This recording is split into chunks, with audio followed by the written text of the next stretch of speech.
Bien, vamos a revisar aquí en este esquema y apoyándose ustedes en su manual allá en casa. Requiero que vean esto. Vamos a describir lo que son las fases de trofozoito y la fase de quiste. En su manual ustedes en alguna de sus páginas tienen una tabla, ¿sí? Que tiene como título las características diferenciales entre los distintos tipos de amibas en el hombre. Y esa tabla está dividida en la tabla de trofozoitos y los rasgos característicos y las características de la fase quística. Vamos a aprovechar esa tabla para ir revisando aquí de manera simultánea cada uno de los rasgos característicos que tiene. En la fase de trofozoito parentameba histolítica, lo que vamos a ver que el tamaño fluctúa aproximadamente entre 10 y 60 micrómetros. Acuérdense también que aquí está entameba dispar. Entameba dispar es más chiquita, pero morfológicamente es la misma descripción que vamos a hacer ahorita con entameba histolítica. Solamente que el tamaño es de entre 10 y 18, 20 micrómetros a lo máximo. Bien. Cuando nosotros lo vemos en una preparación en fresco con solución salina fisiológica, es decir, en una técnica microscópica directa proveniente de muestras diarreicas, vamos a ver que el trofozoito es muy activo, tiene una movilidad continua, progresiva y direccional, es decir, los pseudópodos se emiten de manera continua casi siempre en una misma dirección. Los pseudópodos son digitiformes, son hialinos y de formación muy rápida. ¿Qué pues lo que vamos a ver con las inclusiones o lo que vemos dentro del citoplasma del trofozoito? Vamos a ver una cantidad importante de gránulos, bacterias, ¿sí? Y eritrocitos, que es la única que puede tener eritrofagia. Si nosotros vemos el núcleo, que lo vemos aquí adentro, vean, el cariosoma está en posición central.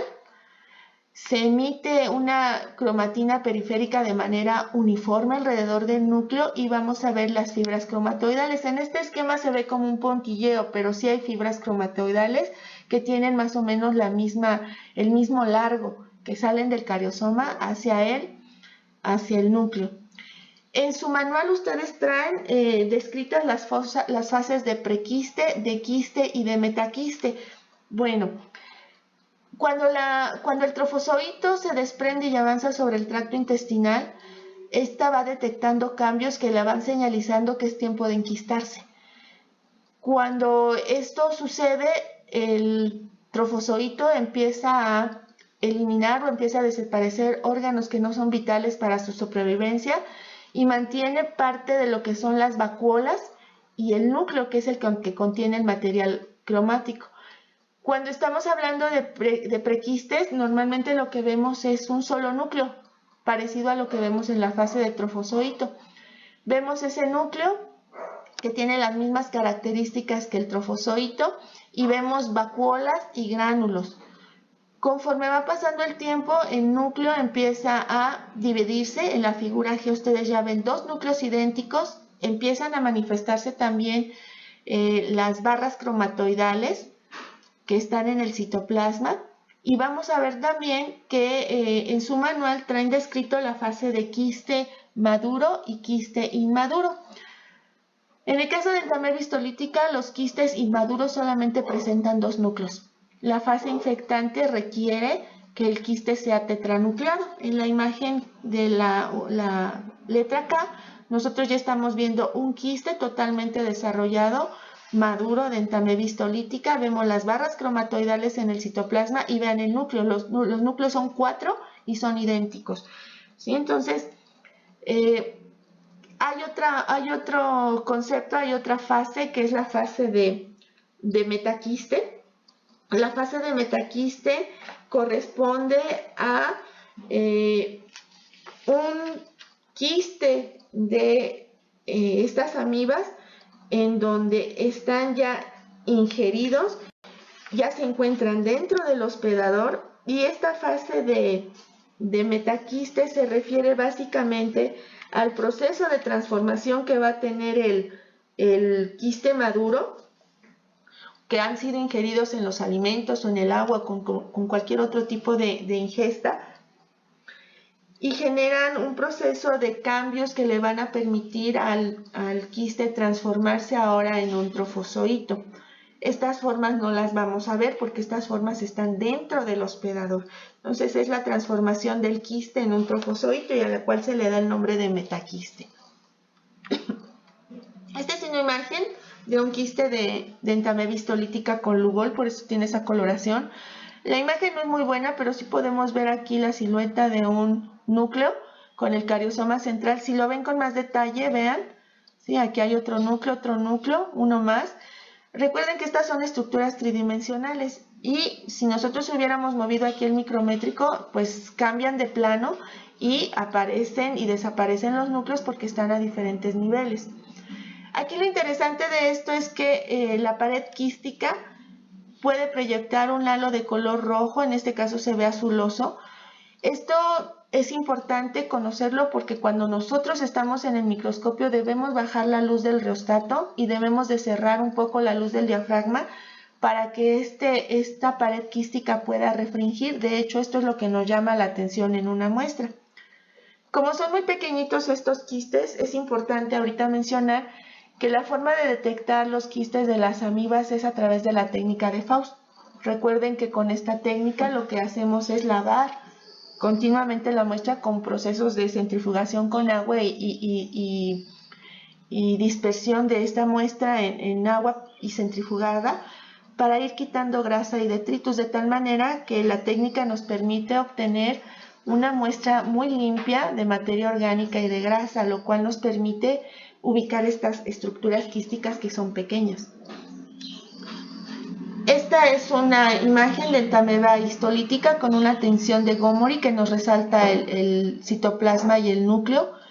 Es importante, en esta imagen sí podemos ver el núcleo en posición central, es un trofozoito. Y bueno, en la fase de quiste sí se pueden teñir, pero de rutina lo que utilizamos es procesar la muestra con técnica de Faust o con microscópica directa, por ejemplo, y se tiñen con Lugol. Recuerden que el Lugol es nuestro colorante de batalla en el laboratorio. En este caso vemos un comparativo ahora ya con la imagen de Entamoeba coli. Esta amiba es comensal, no lo olviden. Entamoeba coli tiene un tamaño como trofozoito entre 15 y 50 micrómetros. Es una amiba perezosa, emite pseudópodos de manera intermitente, los proyecta para todos lados como si la amiba no supiera hacia dónde dirigirse, algo que es bien diferente con histolítica. Cuando las comparamos, histolítica emite sus pseudópodos como si supiera hacia dónde se dirige, mientras que Entamoeba coli no, emite un pseudópodo muy lentamente, con mucha pereza. Si nosotros vemos el citoplasma, estas solamente tienen incluidas bacterias, ¿sí? Y vacuolas de glucógeno. Aquí jamás vamos a ver eritrocitos.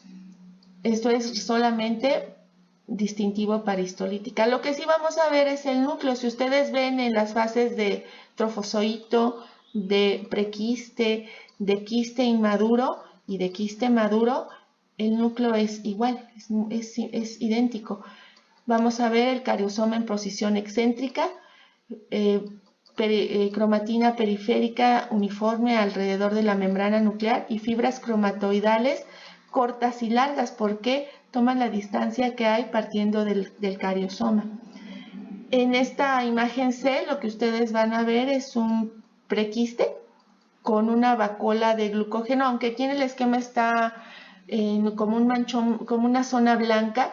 Cuando los vemos nosotros ya en las muestras, esa vacuola de glucógeno son un poco más oscuras y es lo que nos llama la atención junto con la refringencia de la pared quística. Vamos a ver también que va aumentando el número de núcleos de 2 a 4 hasta 8 núcleos.